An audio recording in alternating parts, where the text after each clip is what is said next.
Hi everyone, and welcome to the Sea Brigade. Hello. My name's Ken. And I'm Emily. And today we're covering Broadchurch Season 3, Episode 2. Yes. But before we get to that, I wanted to read some feedback that we got from last week's episode. Some of it was, it was mostly like some suggestions, but anyways, I'll start with Christina from Germany. Ooh, yay! Hi, so happy you're back. Really enjoyed your podcast for Series 2. Aww. Broadchurch is not that well known around here in Germany, and I always tell people about it. Then they keep asking me to watch it with them, so I've seen it so often that it's basically burned into my brain. Oh, this is good. This is good. We need somebody like this. Mm-hmm. I have a tiny correction for you. Okay. SOCO Brian was actually in Series 2. That's good. He took fingerprints at Alex's hut after Lee broke in. Ellie asked him if he was still up for a drink after she turned him down in Series 1. But this time, he turned her down. He also had to take the witness stand in court. He was asked about Ellie and if she had an affair with Alec. So, no need to be sad he wasn't in Series 2. Like I said, I'm really happy you're back because now I don't only have Broadchurch to look forward to every week, but also an amazing podcast. Oh, thank you. That makes me so happy. Mm-hmm. Oh. Next, we have a little bit of feedback from Reddit from Jalola, which sounds familiar. I think we might have read that feedback before. Yeah. Mm-hmm. First lesson of the Broadchurch cast, They Lie. In January 2015, David Tennant and Olivia Colman told Graham Norton that they hadn't been spoken to about a Series 3, but now in interviews they're saying that they were booked for Seasons 2 and 3 as soon as Series 1 did well. Oh. So despite what Charlotte Rampling said, I bet Jocelyn will make a quick appearance. Interesting. On to some next points from the podcast. Ellie's dad did have a little bit of an attitude. When she said something that had come up, he was rather haughty and said, "Doesn't it always?" Plus, Fred was still up watching TV with Tom in the background, so he might not be doing like the best job, right? Yeah. That's a good observation. Where Danny was killed in Series 1 was called the Clifftop Cabin in the show. Ah, yeah. Mm-hmm, which sounds right. Yeah. Regarding Beth interacting with Sandbrook, it was actually in Series 1. Karen White arranged for Beth to meet up with Pippa's mom, Kate. Kate Gillespie was then played by the same actress in Series 2, which is some good continuity. Interesting. SOCO Brian was in the first episode of Series 2. He investigated Hardy's place after Lee broke in. And then Jalola writes, I've since corrected the wiki site. Good for you. I completely forgotten that Karen White was a character. I completely forgot about that. Right. Yeah, she was the journalist from... who was like... She basically like tricked Olly into giving her information, right? Yeah, well, I mean, I really shouldn't be consulting the wiki still because clearly it's wrong. But I couldn't put a name to the face, so I looked her up, and then I was like, oh yeah, you were in a lot of episodes. And she was in 7 episodes of Season 1. Yeah. Oh, yeah, the wiki is sparse. Yes, very. Maybe one day we'll turn all these notes into a detailed episode breakdown or something. Yeah, probably not. No. But yeah, wow. See, our listeners have really, really good memories because I completely forgot about all of these things. Yep, and you know what? Feel free to school us on anything else that comes out. Please. But speaking of episode notes, I have about 4 pages of episode notes this week. Woohoo! So let's dive into it. Yes, let's go. Episode 2 starts with Ellie at the scene of the crime, and she's just kind of giving us some stuff to work on again. Like, the perp would probably be covered in mud just from moving Trish around that night. Mm-hmm. And she asks how many extra officers they got. And Alec delivers the bad news that they only have 2 extra officers.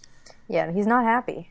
Yeah, and delivers, the news. Sexual offenses never get the same resources, which, as murders, which really seems to be a, it could be like a thematic point of the murder of a young boy, all hands on deck, but the rape of a woman, 2 extra officers. Yeah, well, I feel like, too, because something that's about Trish is that I guess it feels like there's almost less urgency to solve this crime. I mean, the urgency comes from the fact that there's somebody out there who has committed this crime and they don't know who it is. But with Danny, it felt like the police had a real urgency to figure out who it was because, I mean, I guess, yeah, murder seems to be treated with much more gravity and much more seriousness. And yeah, when it's a young boy, and it just feels like because Trish is maybe an older woman and because she's alive, I guess, it doesn't carry the same kind of urgency as, like, finding out who did it, I think, which is going to be a struggle for them. Right. So the next thing we get is this police briefing. And I had to go look it up because they keep talking about like the DC Harford and the 2 extra DCs. So that stands for Detective Constable. Okay. And I guess Katie Harford might be a detective constable in training or something like that. Okay. And she's the one who's kind of like the one who's questioning them with everything. Yes. Okay. So she's raising tensions, by identifying the village that Ellie keeps talking about as a hamlet. Identifying Trish as a victim. And by asking, by all accounts, I think the reasonable question, was she drunk at the time? Yeah. And it's funny because, first of all, I really like the fact that the character or the police officer that is casting a lot of doubt or being painted as the antagonist in this rape case is a woman. But also Ellie's utter, like, hatred would be a strong word, but, disdain for Katie is also really interesting because, adding all of it up, Katie seems like she might be, like, a really good cop in the making. Yeah, well, that's something that because some of the comments on the Reddit have been kind of, like, it seems like we're set up to kind of hate Katie, but I don't know. I think, exactly, she's coming off as she's challenging Ellie and Alec, but you figure that they don't really get challenged all that much, I would say. I mean, please feel free to correct me if I'm wrong. Yeah, when's the last time we've even met another officer in the building? Like, was there a chief a character in season 1? I think there might have been. I mean, they obviously they were challenged a lot last season because of their evidence and their close ties to Joe Miller, which of course they didn't know how closely they were tied to this case. But so they faced those challenges last year, but within the police station, there hasn't really been much of a challenge. Yeah, so after all that Kitty Harford stuff, Alec and Ellie kind of make a brief or a quick exit from that scene over to Humphrey's Nets, which is run by Leo Humphrey, who totally runs the place. Yes, not his dad. His dad plays golf. Right. I didn't really catch how funny this was at the time while watching it, but Leo's like, I'm totally in charge, or like, I totally have the authority to make decisions. And then Alec is just like, well, then you should totally make the decision to help us out, or I'm totally going to come back with a warrant. Yes. Since he's British, he doesn't like come off as having like the whole like having like saying the word totally like a dude bro surfer might in America. Yeah. But, like, I mean, that's the way this kid comes off. When Ellie is questioning him in his office, he's got pictures of women in bathing suits everywhere. Yeah. And which, okay, on some level, that's like a weird way to decorate your office. It's a very, but I come back with what is Ellie's problem with the porn? Like the way she seems to like read it is like almost as if he's got like something much more offensive up on the walls, right? Yeah. Well, I think Ellie's in a very I don't know what the word is, like awkward place in terms of sexuality, I would say, because even like her like overreaction to Tom and porn, and although I mean she did have that conversation with Beth later on, which was very lighthearted. Seemed healthier. Yes, much healthier. So I don't know. I feel like Ellie's just in a very, very I mean, obviously it's because of the idea of rape culture, but also I think her own personal circumstances have put her in a very precarious position in regards to sexuality. Yeah, I mean, I sympathize with her, but it's just the type of thing where I feel like this could be the type of thing that throws her off, like, good natural police instincts. Yeah.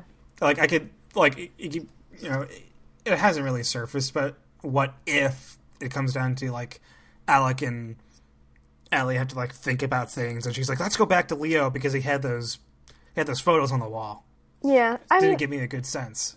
Yeah, I don't think that Ellie would do that, or I don't think that Alec would then let her do that, but I don't think that she would. She has better instincts than that, I would say. But he does affect her naturally optimistic disposition. Yes. As Alec puts it. And she says, I don't like swaggery young shits. Yes. Well, neither do I, Ellie, so I feel you there. Mm-hmm. But I think all we get from this really is that, yes, the blue twine came from this Humphreys nets. I mean, there has been, like, you know, lab confirmed, but Alec takes a look at the stuff. He's like, hey, yeah, this is blue fishing twine. Like the stuff that is exactly used to dye up Trish. And so their next stop on the trail today was Jim Atwood's mechanics garage. And they asked Jim about what he and Ed argued about. And it was kind of three things, like the way he runs the shop, the hours he puts his wife, Kath, on. And he often says, like, they argued about the refugee crisis, which, depending on whose side who takes, could really paint the way I read these characters. But I won't get too political. But anyways, Jim provides Alec and Ellie the invite list, which is as massive as Kath was expecting. You know, it's upwards of 50, 60, 70 people, right? And, I think it was 80, yeah. Yeah, and then Alec, you know, if you have any particular concerns about people on the list, it could make this whole thing go faster. And he just says, you know, let me have a think on that. And he also agrees to do the voluntary DNA test at some point. Mm-hmm. And something I thought about this was like, I mean, it's nice that you agree to do the DNA test. Certainly makes you look less suspicious. But also, if you were the rapist, you would know that a condom was used and you might not have anything to worry about. This is true. This is true. There's been a lot of there's been I guess, both reactions we've gotten about the DNA sample being needed. Like from Trish's husband, like very kind of negative reaction to it. Leo's also weird about it, but I mean, I understand from Leo's perspective because he really doesn't. I mean, look, I don't. Yeah, he's so far connected from this. Yeah. Or he could be so far connected from this. They went out of their way to include him. Yeah. A second time in this episode, which makes you think that he is on the short list for guys we're supposed to be paying attention to. Mm-hmm. But yeah, so I don't know. Yeah, I'll include that short list at the end of the episode. I made a note to make a list that we can like talk about at the very end. Mm-hmm. I mean, Leo might also be feeling weird about giving the sample because I mean, maybe he was the person Trish was having sex with the morning of. I don't know. I mean, we don't know why Trish reacted in the way that she did. Mm-hmm. But I don't know. Yeah. Up next, Maggie gets a really dull scene. Yeah, I'm not feeling this. Yeah, but it does explain Olly's absence. Yeah, not that we were all clamoring for Olly, I would say. Right. I want to say there's really not too much to talk about here, except the Broadchurch Echo is to close in 4 weeks' time. And I think that is nicely packaged in that in 4 weeks, like when you think about the length of time that a season of Broadchurch normally lasts, I don't think weeks typically pass between point A No. and point B. No. So, if Maggie's final 4 weeks, she just says, screw the fluff stories, I'm going to get back into reporting. And if Maggie's final moments in this show are, I'm going to do some serious reporting about Trish's case and maybe even help. Like, if she's basically an extra hand on deck for Alec and Ellie, I'm on board for that. But that's the only way this plot really pushes me forward. Like, I was thinking about the whole fact that, okay, what if a final theme this season is the hurting state of small towns? Yeah. And I don't know how much I'm in love with that as a theme for the season, but it's on the board. They can make it work. Yeah, it has to be building towards something because, I mean, the whole series was originally thought up as a trilogy, and this is, right now, it's tangentially related to the first two, which I think is fine, but I don't know. There's got to be something in there that connects it, I think, to the first two and makes the purpose for the trilogy, I would say. Yeah, well, and if Maggie helps the case in any way, then you could see a case for, like, the small town theme being that, hey, small towns stick together, or something like that, or they come together, and I think in a way that happened at the end of season 2, where they banded together basically to kick Joe out. Season 1 could have been just about as how small towns keep secrets. Yeah. Despite knowing everyone, but yeah, maybe the third chapter is more optimistic. I think it is, even just with Beth helping Trish so far. Beth has come pretty far from where we first saw her, and she's really contributing to the community in a way that we haven't seen her do before. Right. Yeah. So what happens next is that Alec and Ellie are in the car. Alec wants her to do her ABE interview, which I believe is achieving best evidence. Okay. And this is the interview that they will record and use in court should they need to. Ellie sees way too many risks, and she's thinking a lot about Trish's current state, and if Trish has a breakdown or gets things wrong, then it's bad for the court. Alec sees a lot of risks in that if they don't collect this evidence right now and potentially use it to get closer to solving the case, then everyone in town's basically at risk because there's an uncaught sexual predator. And I think both are right here, though I tend, I guess, to lean towards Alec's state of mind. Yeah. If only because I do think, in some ways, like Ellie's bringing up, Ellie does have fine points about Trish can get things wrong if she's unstable.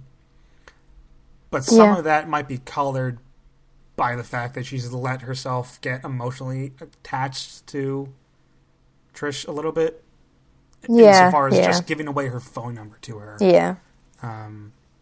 I want to be careful about not, like, overpainting Ellie as being, like, the emotional woman who makes the mistake, who makes the emotionally charged mistakes. But I think because I think that. Yeah. Oh, sorry. Go on. No, I think you're going to say what I said, which is that I think we said it last week too. Is that Hardy tends to, when he's emotional, he makes bigger mistakes than Ellie makes when she's emotional. I feel like Ellie comes around to admitting these mistakes. And I think that Ellie's... So does Alec. Yeah, yes. Yeah. I think that Ellie's mistakes where she's thinking, we can say with the heart versus the head, they're more, I think, grounded in some sort of, like, actual... There's, like, an actual reason for it, I would say. Like, of course she wants to help a person because that's a good thing to do. Whereas with Alec, I think he kind of creates, like, these false senses of urgency for himself. And that's where he messes up. Or he feels external pressure, I think, whereas Ellie feels like an internal pressure to help somebody. Maybe. I don't know. And I'll say the next scene is kind of like a balance between these two points of view where Ellie knows that Trish is probably unstable, but she does agree to kind of pressure Beth into trying to make Trish more stable. Mm-hmm.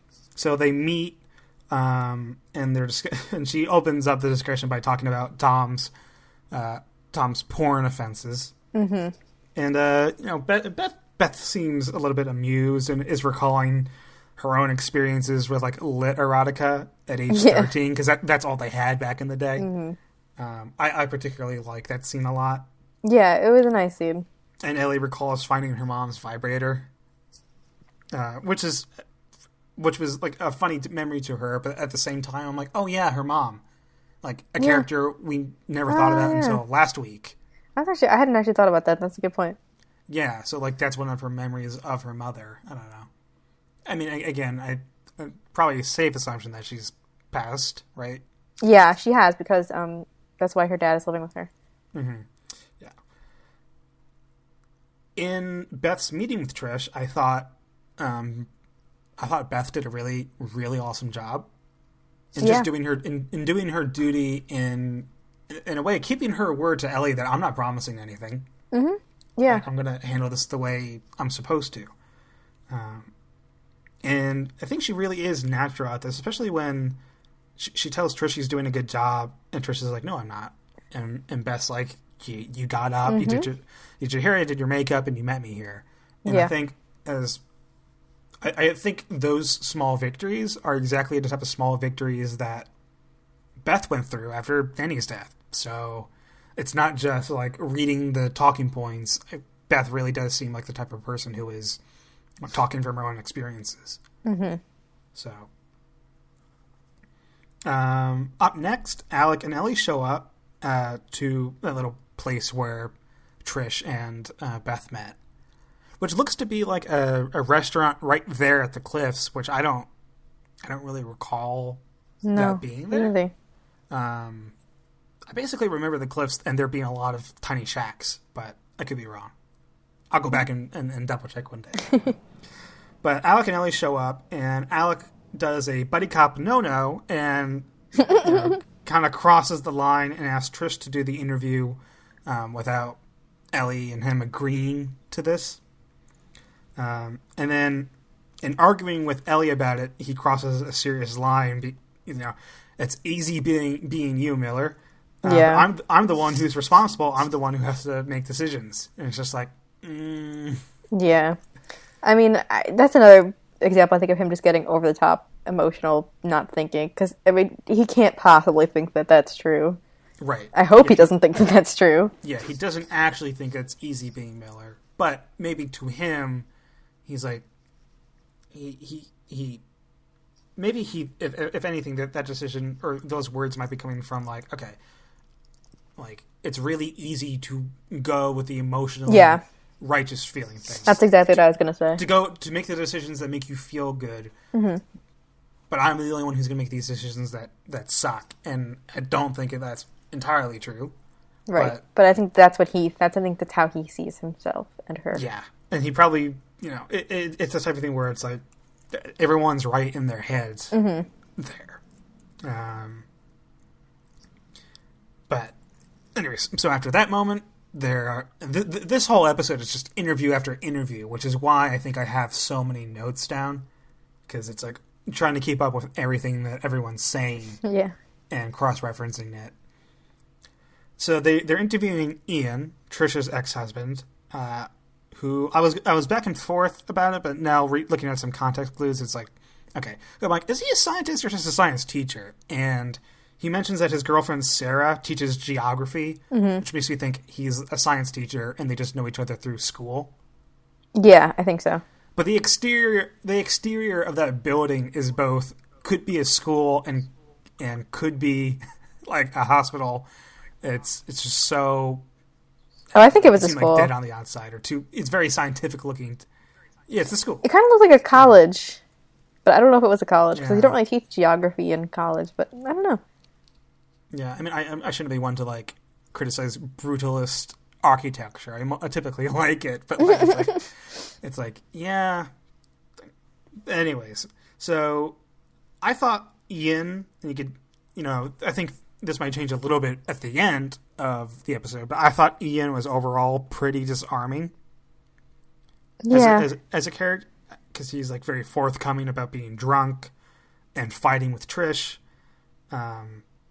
So like if he had anything to feel guilty about that night, I think he was doing he could have, he could have avoided telling them that he was fighting with Trish, right? That's true. If he had any inclination that Trish was in trouble and they're looking for someone who had done something wrong to Trish, then I might not mention that I was just fighting with my ex-wife. And it's kind of a dual purpose. Like to a lesser extent, I guess they're arguing about the fact that she smokes, which as a husband, you might be annoyed that your wife smokes when you have a daughter to take care of. Mm-hmm. But it seems like the larger part of the fight was that Trish had been sleeping around with people for the past few months. Yeah. So I believe they had been separated either 3 to 6 months, right? I think it's something like that, yeah. So he's moved on. He's got a girlfriend, but she might be just moving around from person to person, and that's the thing that was like the driving force of their fight. And Alec and Ellie do, if you would, we'd like you to come in, give a statement, and give us a DNA sample. And he declines, saying like, and this is the dorky and disarming thing. Like I don't like the hoarding of bio data, which seems like such a science teacher thing to say. Yeah. Like, I don't know. That's I kind of paint him as disarming and dorkish, except for the whole cleaning of what appears to be cleaning up evidence at the very end of this episode. But again, he declines to give DNA, and the rapist used a condom, and I think would be, unless this is like a 4-dimensional chess type thing, and Ian is declining to give DNA to throw off Alec and Ellie. Yeah, it's possible. I really don't know. I mean, obviously it's completely normal to be doing laundry at night, but it's also really weird to be like scrubbing your shoes, unless they are for some reason dirty. Like, what if he got acid on them at school or something? I don't know. Or you wouldn't be scrubbing that, or you know what I mean. I mean, they both stepped outside. Probably like on a rainy night. Mm-hmm. So like, just by stepping outside, you could have gotten muddy, or from he's blasted drunk. Who knows what happened when he got home? Right. I don't know. There's so many possibilities, and this show is, I wouldn't say famous for red herrings because it's not quite famous, but it's got a lot of red herrings. So I'm not right. Yeah, but I mean, if I'm ranking, Ian is very low at the list of like people I would suspect right now. Then Daisy calls Alec, disappointed he forgot lunch plans. Yes. Which, if I'm Alec, I'm not making lunch plans because I just know. But he could have made these plans 3 days ago before they got the case. And if I'm Alec, I'm probably trying to make as many plans as possible to reconnect with my daughter. Yeah, I think I think he's maybe really going all in on like the dad thing, because it feels he hasn't been the dad although we don't really know how long Daisy has been living with him. He could be living with her for 3 years, but even still, he's trying to overcompensate. I think things have gotten better. Feels like the implication between seasons 2 and 3. Yeah. And it seemed like in season 2, Daisy was kind of excited to be around him again. Yeah. I gotta say, so I love this exchange. How do you do the whole single parent thing? Constantly absorbing feelings of failure, guilt, and shame. Yes, that was... Solid advice, Ellie. Solid advice. That was vintage Alec and Ellie. Mm-hmm. So they're interviewing the taxi driver, Lucas, who was at Trish's house on Tuesday morning. Mm-hmm. So it wasn't a figment of my imagination. That did happen last episode. There really was a taxi driver just sitting outside Trish's house. And, So but who knows if it's not really like exactly an evil thing. It could be he's just strolling by to make sure that she's alive, right? It's a possibility. But they're questioning him, and they ask, is Trish, Trish is a regular, so do you know her well? And he says no. He doesn't know her well, just through work. Right, but then she says later that they do. Yeah, they've had drinks, and he asked her out. So yeah, I feel like he's like one of the first people we've caught in a dead lie. Mm-hmm. So, well, I mean, I think Ian. Matter of opinion. Yeah, well, Ian, we haven't caught him specifically in a lie yet, but I mean, I think it seemed really sketchy when he was saying like, "Oh, I took a cab home." Of course, I don't remember who got dropped off first. I don't remember who I was with. I mean, come on. Well, maybe you don't remember, but like if Lucas really is driving people back and forth all night, like it really could be the type of thing where he's like, Lucas is picking up 3 different people, even if they're going to like 3 different neighborhoods or townships or something. It's true. So yeah. Speaking of which, so he's basically doing that all night. He's driving people to and from the Axhampton Manor, and Trish had him booked for a return ride home, but she never took it. And also, at some point, his radio went out, but it kept fishing for fares at the party, which I think that checks out, even if the radio wasn't really broken. Because he can collect fares unmonitored by his radio operator, which seems like the type of thing he might do. Yeah. So, I mean, not even him. It just seems like the type of thing you might do as a taxi driver in 2017. Like, Broadchurch might not have Uber, but I can't, like, nobody in this town is like, business isn't booming for anybody. Yeah. Especially if what he said is true and they actually can't afford the radio replacements, but... Right, yeah. I mean, of course, obviously it's hard to know. At this point, we're only on episode 2, it's really hard to know who's... I mean, and he's already been proved, like you said, he got caught in a lie, so we don't really know. Yeah, I mean, like, and getting caught in a lie isn't a death nail in this show. No, of course not. Everyone has a secret. Yeah, everyone got caught in some sort of a lie, I think. Mm-hmm. I mean, at least the suspects in season 1 did. Yeah. The next thing I had out here, I mean, of course, before the interview ends, they do the whole, hey, will you come in and give us DNA? And he just kind of squeaks on out of there. Mm-hmm. Like, oh, that's the radio, gotta go. And Alec's like, hey, that radio is working pretty fine now. And he kind of just brushes it off.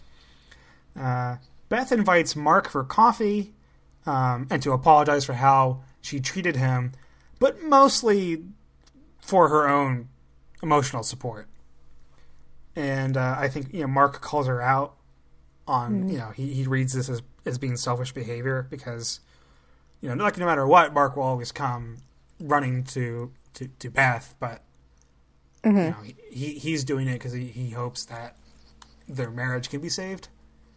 Yeah, which I don't know. It's kind of garbage because like he's made a lot of poor choices that probably led to the collapse of their marriage. I mean, he's the one who had an affair. So, if anything, Beth is the one who hasn't been treated fairly. So, I don't know. Yeah, I have some thoughts on Mark. We'll save it for the later scene with him in the church. Mm-hmm. But, she also appears to have another really good reason for just meeting up with Mark, which is that Danny's... I'm not even sure what to call this. I read it and I didn't write it down, but it's like his compensation money. Mm-hmm. Which is not a lot. No.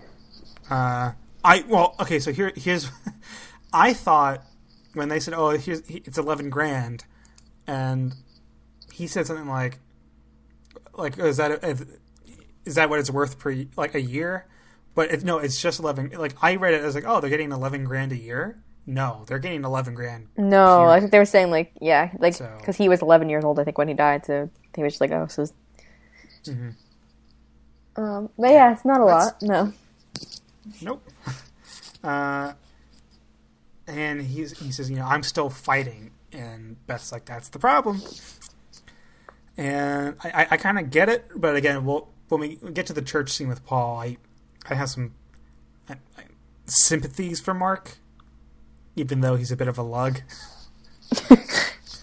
Okay, what happens next is perhaps my favorite sentence in all of my episode 2 notes. Maggie vapes in a graveyard. Yeah. And meanwhile, vents to Paul and casually mentions that Jocelyn is away in London all season, avoiding collecting a television check. Those measly television checks.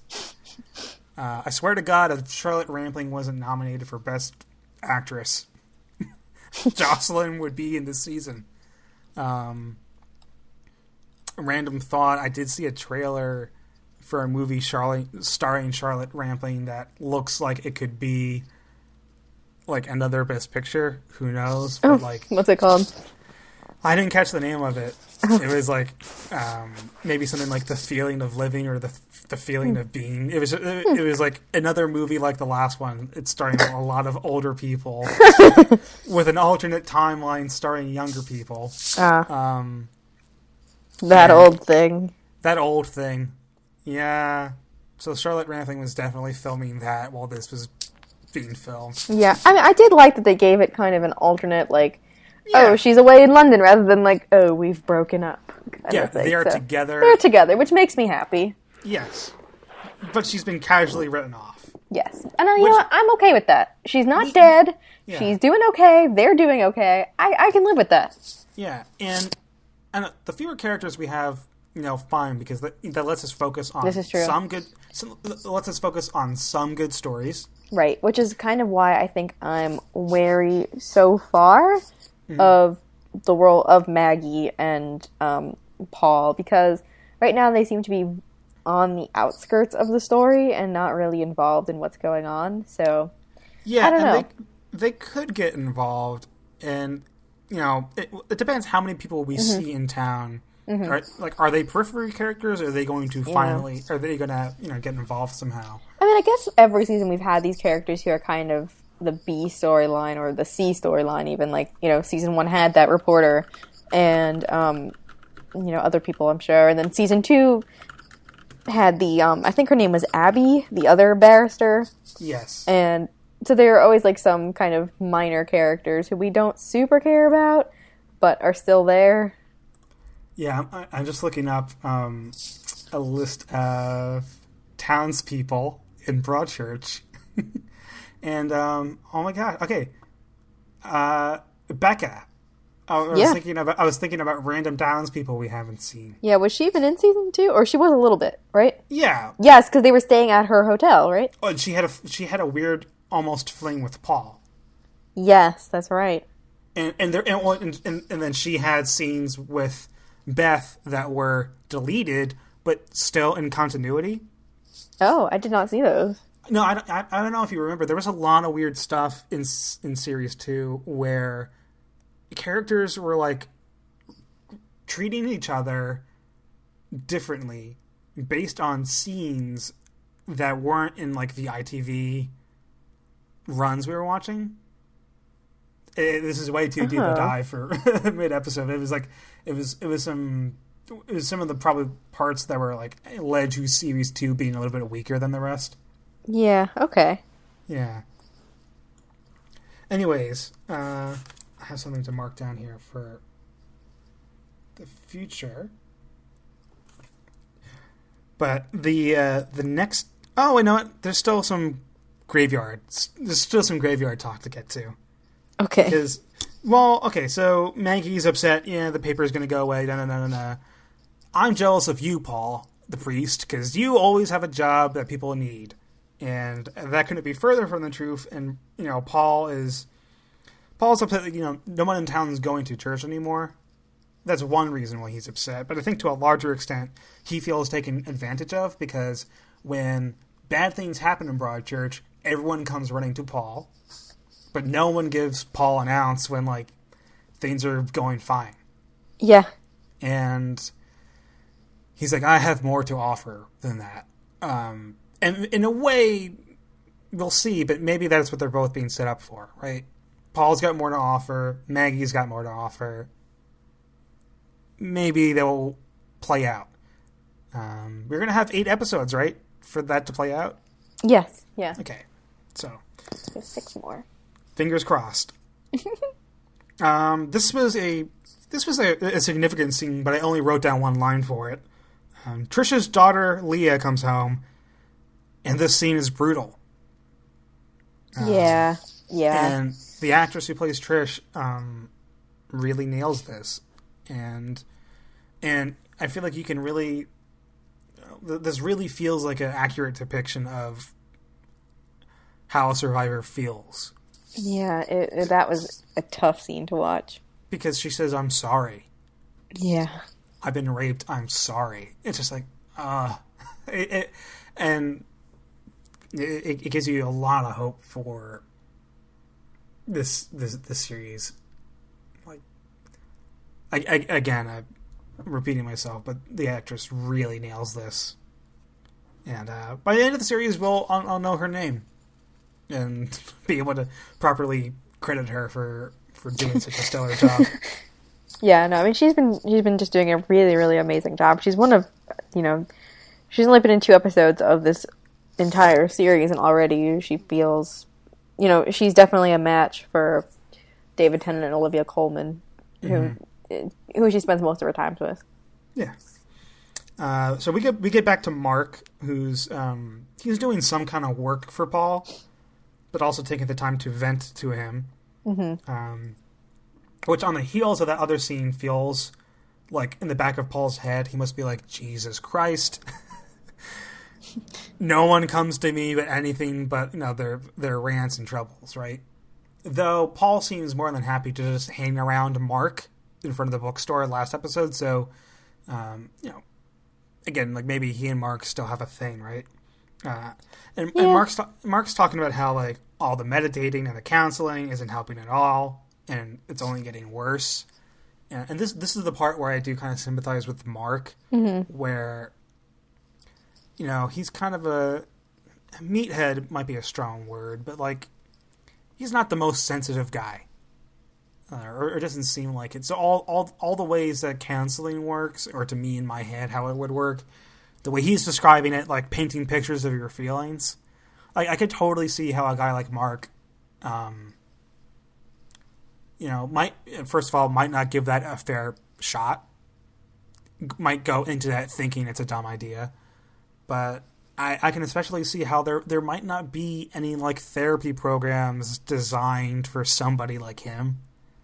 And how he might just be, kind of doomed by the therapy systems that exist to, like, not actually find a way out of feeling like crap. Well, it's interesting that he and Beth have taken very different approaches to it, because Beth is someone who has turned her grief into being a counselor, and whereas Mark really has been hanging on to anger and can't really find a way to use that for anything, really. And it's just kind of eating away at him, and it's destroyed his marriage, and he doesn't see his children, and it just seems like he seems like somebody who's not strong enough to survive this. Right. That's exactly what I was thinking. Beth really comes on top as like the strong person here. Not that weak is a bad character attribute to have. It's just who he is. So, like, how does he find peace by the end of this season?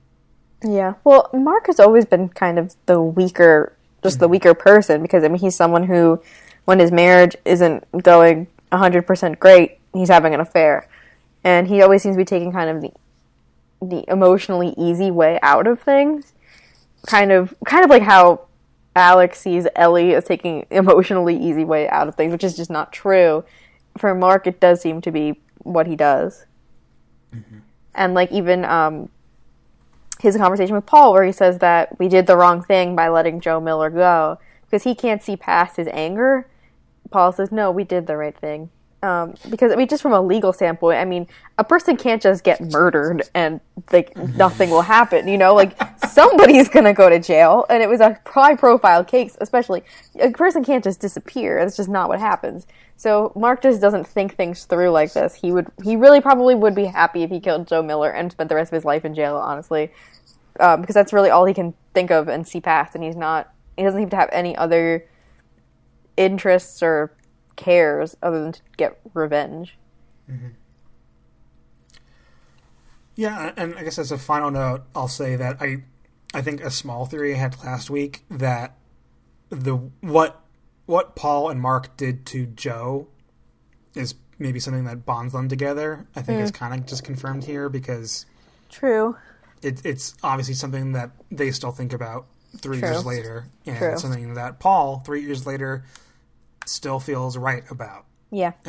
And you know, as a priest, I think that's a pretty big step for Paul to turn his church, which should be a safe space, a sanctuary, and he turned it into a trap for Joe. Yeah. But props to Paul for that, though. Yeah. Obviously.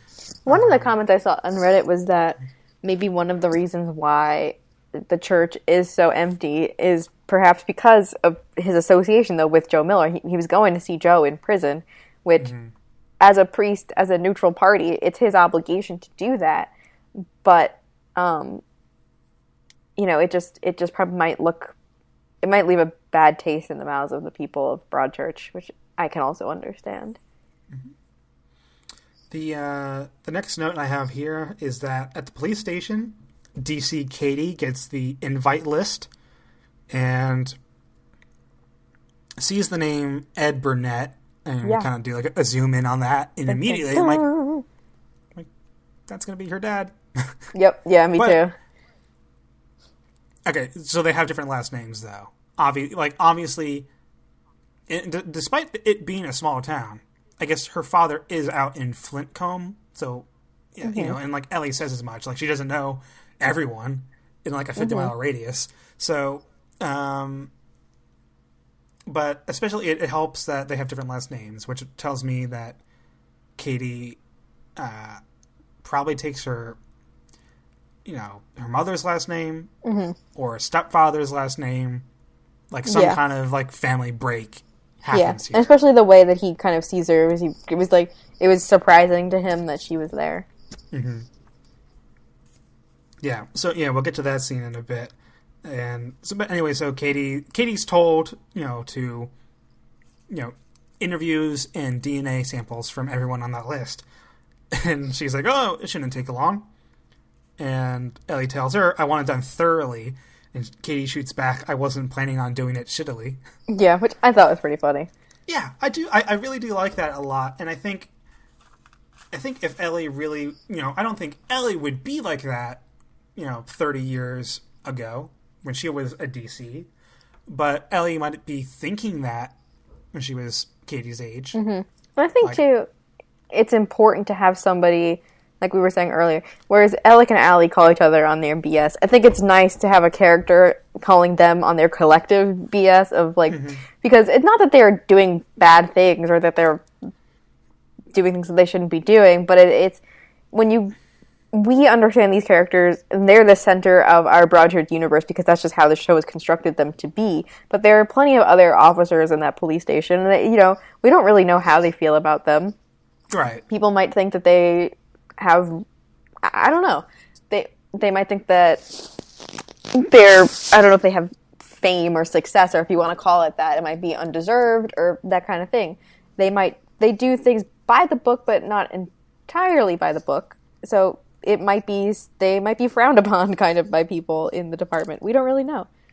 Yeah, well, I'll throw this out there. Like, both Alec and Ellie were letting the whole village of Flintcomb or whatever, they kept letting that go by, and I, or whatever village they were talking about, and she's not wrong to point out that it's a hamlet, and who knows, small details like that can matter, and so the two of them could be getting soft being around each other so hard. Like, they might not be challenging each other.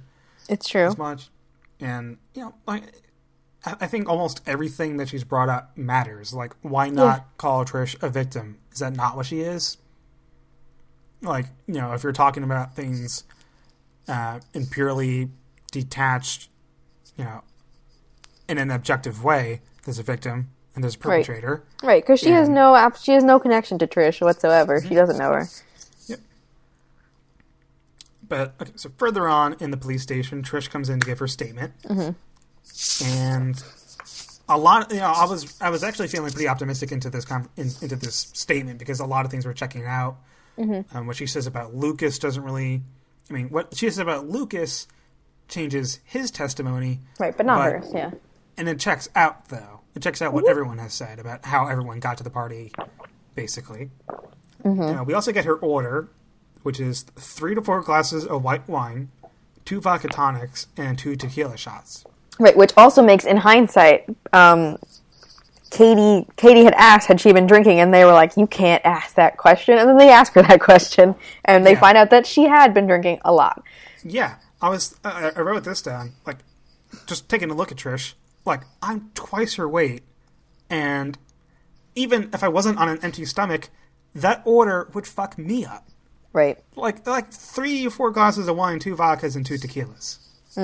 It's just, it's a tall order, for sure. And it hasn't, I think that Katie wasn't asking that question, I don't think, in like a victim blamey kind of way. It's just asking kind of in the way that Alec and Ellie asked, of just, we need to know these things.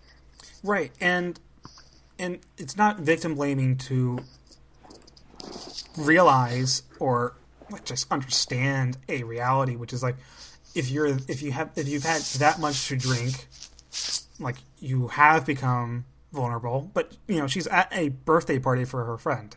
Right. Why not become vulnerable and drink a lot? Like, exactly. Everyone is. But it makes everything that much. Not only does she have to deal with the trauma making things hard to remember, but things would be hard to remember, or could be hard to remember, period. Yeah. So a lot of things stack up here. I mean, they're fortunate, and she's fortunate that she remembers as much as she does, having that much in her system. Yeah. She describes the Ian fight, so that, helps check out his side of the story. Yeah. Then she gets lured away, hit, dragged, and then the rape happens. She wakes up, stumbles around the field, and then walks home. And then she answers the hard question. I didn't see this coming. This was like the twisty moment of the episode for me, was that Ellie asks her when's the last time she had sex, and it was that morning. The morning before the party happened, but the morning of the party, if that makes sense. Like, Saturday morning, then Saturday night's the party. So that morning, she had unprotected sex with somebody that she claims was a stranger from the internet before being too flustered and exiting the interview. Because they pressure her, like, was it really a stranger? Or, who was it? We need some information, right? So obviously, I don't think Ellie and Alec buy the story that is a stranger. I don't think the viewers do. Pretty sure you don't buy the story that it's just a stranger, right? No. But, so the big question is, why would Trish protect or lie about, would be ashamed about? There's so many reasons why you wouldn't tell the police, like, who you slept with.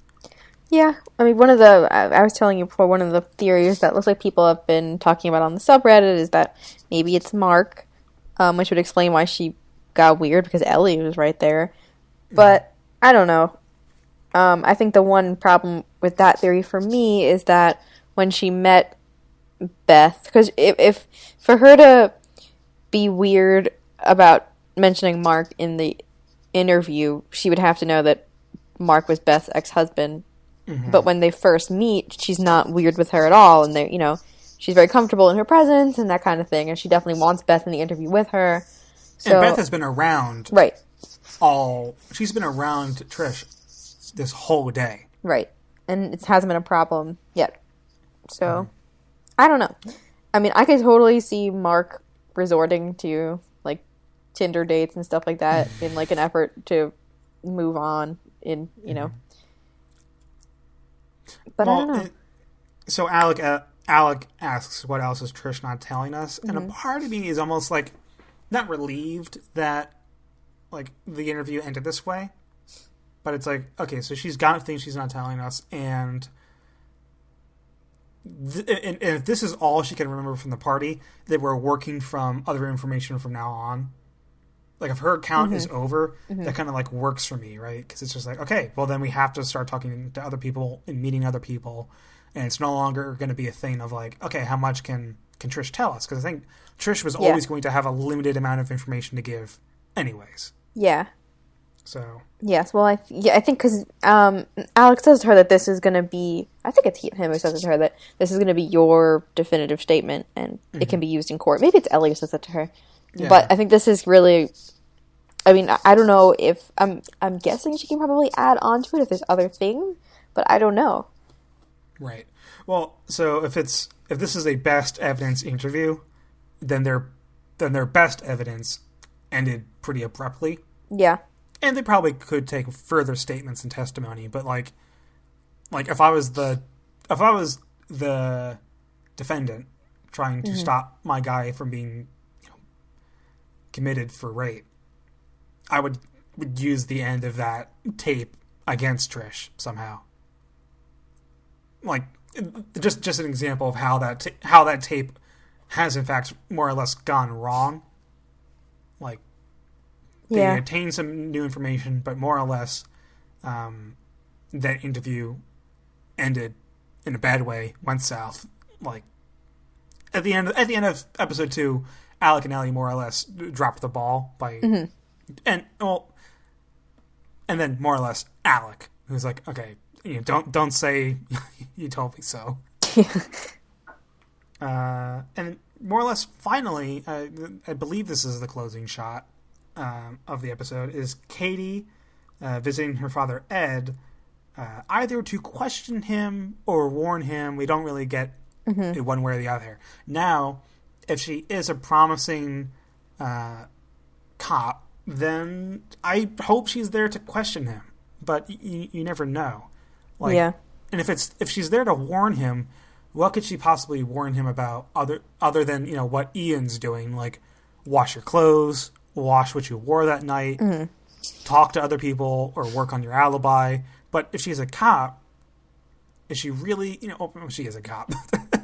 But, like, if she's got good instincts like she's shown us, I don't really see her sinking the investigation over family. But we don't really know her well enough, I guess. Yeah, but I mean, even questioning him could be sabotaging the investigation, because she's not, I mean, I guess she's part of the investigation, but she's not one of the lead detectives, so she shouldn't be talking to him about anything about the case.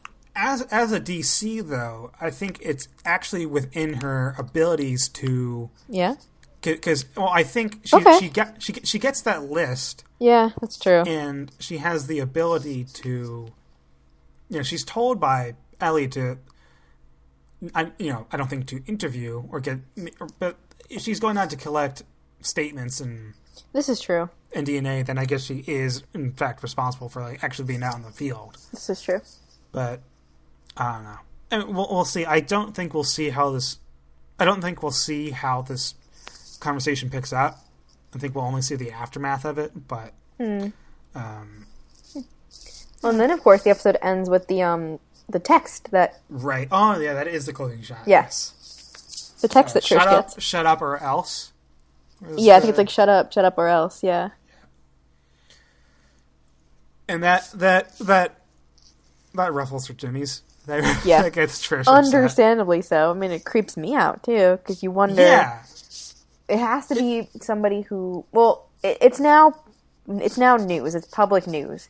Mm-hmm. So whoever committed the crime knows that. Presumably, they're still local because they're hearing local news that, and they know that she's reported this. So it doesn't necessarily have to be somebody we've already met yet. Right, but I would think that we're I I would put some money down on the criminal having been introduced to us at this point. Yeah. Just because it seems like such Broadchurch's, it seems like the style to now bring it back to, even if we introduce more suspects in the next 2 episodes, to bring it back to one of these 5 Right, someone people. someone we've always known. I mean, that's how it was in season 1 with Joe. Yeah, so I have Ian, Jim, Kath's husband, Lucas, the taxi driver, Leo, the fishing guy, and Ed. And I think we're looking at one of those people, and I feel like I have, out of all of them, like, Ian feels like the one I'm most comfortable with, like, ruling out. Just 'cause yeah, I mean, the husband... We've already done the husband committing the crime. Yeah. Oh, yeah, I guess even from a writing standpoint, you're right. I think that he's going to be sketchy person of next week, because we end with him, like, washing his clothes and scrubbing everything. It could just be that he's super paranoid and doesn't have great social skills, which, I mean, we kind of saw in the interview anyway. I mean, maybe he was telling the truth about the cab, but he did a terrible job of telling the truth. He made it seem like he was lying, at least to me. And I don't think that they really believe him all that much. Maybe he really is just hyper paranoid, but I don't know. So he's very sketchy right now, but I think he'll probably be the first one to be eliminated who's sketchy, because there has to be a first one. And I think it'll probably be him. There are other people too who might have motives, bad motives to hurt Trish. Because so not that this is a bad motive, but she mentions that a friend got her vodka tonics, and that other friends were like doing getting her tequila shots. There are people who, I was going to say Sarah, the woman that Ian is dating, didn't feel welcomed at the party. Yeah, which that's kind of weird. And and depending on like who Trish is sleeping around with, like, she could get on someone's bad side, and like I wouldn't rule out like that 2 people are responsible here. Yeah. Like someone at the party set Trish up for this. It's possible, which is really, really horrible. Yeah. But it seems like a type of thing that could happen. Yeah.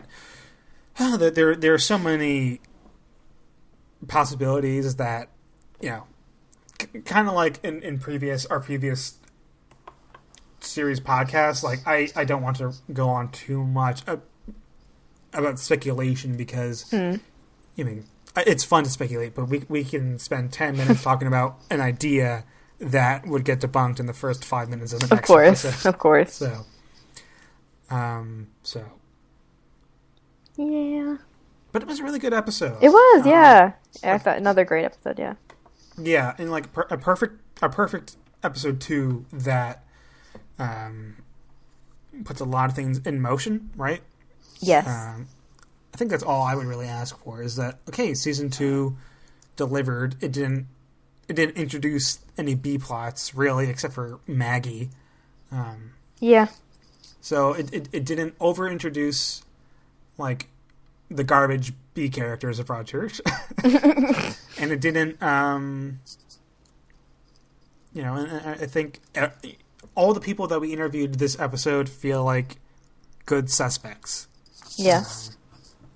Or at least decent red herrings that people can speculate about for the next week. Oh, you know what? And before we go, I almost forgot to talk about this week's ad watch. Oh, yes. Where when we talk about the ads that have been on the ITV broadcast, because, oh my god, foreign advertisements. That's a bit of fun. So the ad I was thinking of last week that I said I really liked, but I couldn't remember why I liked it. It was like a fashion ad with MIA. Yes, yeah. Yeah, just for music in the background, and American ads have had MIA's music in it before, but not for a while. Yeah, so not so much. it's mostly paper planes, but yeah, she's like kind of fallen off the mainstream here. I still think her music is rocking. So, so that's one ad that I liked. Oh, well, I thought it was interesting that there's a car called Seat, which is spelled like seat, but it's Seat. Yeah. Mm-hmm. I had never heard of that car before. Yeah, and there was an ad for like digestive bites. Yeah, and there were like these seals that came out of the package, which were really weird, but super cute. But also they look really good, and I want those. Yeah, I was gonna say the ad that I liked the most, because it hit me personally, was Ellie Goulding had like a Pantene ad. I don't remember that one, but I'm sure I saw it. But so secret fact, like I don't know if it's so secret, but like if you follow Ellie Goulding, a Hereford native, if you follow her on Instagram, her Instagram is full of like these hard ass intense workouts. Like Ellie Goulding is not just fit; she's like hardcore, like CrossFit. Oh, I didn't know that. Yeah, which is kind of cool. Like I can't really think of many celebrities. Like all celebrities are fit. Really, Lady Gaga is like super fit. She like sings while she runs on the treadmill or something. Yeah, but like Ellie Goulding is like fit to another level where like she could do like an exercise tape probably. And I don't know, that also reminded me that I got Ellie Goulding to sign a picture of a Pokemon at Lollapalooza one year. Wasn't it Bellsprout? No. Oh. Was it Sentret or Furret? Sentret. Furret, yeah. Yep. Mm-hmm. Yeah, there we go. There was another commercial too. There were lots of yogurt commercials. Mm-hmm. Which was interesting. Oh, what music was playing during the yogurt commercial? It was like a well-known song, and then it was stuck in my head, and I can't remember now what it was. Oh, this is great podcasting. Great material, guys. Great material. People have probably tuned out by this point. I think, well, that's probably all the reason to wrap this one up. But feel free to email us at cbrigadepodcast@gmail.com. Please email us. We love our... I almost said readers, but you don't read this. You listen to it. We could always use feedback on Reddit. And always. Due to some changes in software, Windows 10 doesn't come with Windows Movie Maker, so I don't think I'm going to get this up on YouTube anytime soon. Oh. So until I find a solution for that, you're going to have to hit us up on the RSS feed. Luckily, I think it's 2017. I think everyone should know how to run the podcast app. But anyways, that's going to do it for this episode. Thank you so much for listening. Yes, thank you. Please write in some mail. Tell us what your favorite ads are. Yes, please, and tell us if we're crazy or not for thinking these things are awesome. And if you've tried those like little mini digestive biscuits, please let me know how they are. Because if they're not good, I'll stop wanting them, and if they're good, I'll start pursuing them. Okay. Well, see you next week. Yes, bye. Bye.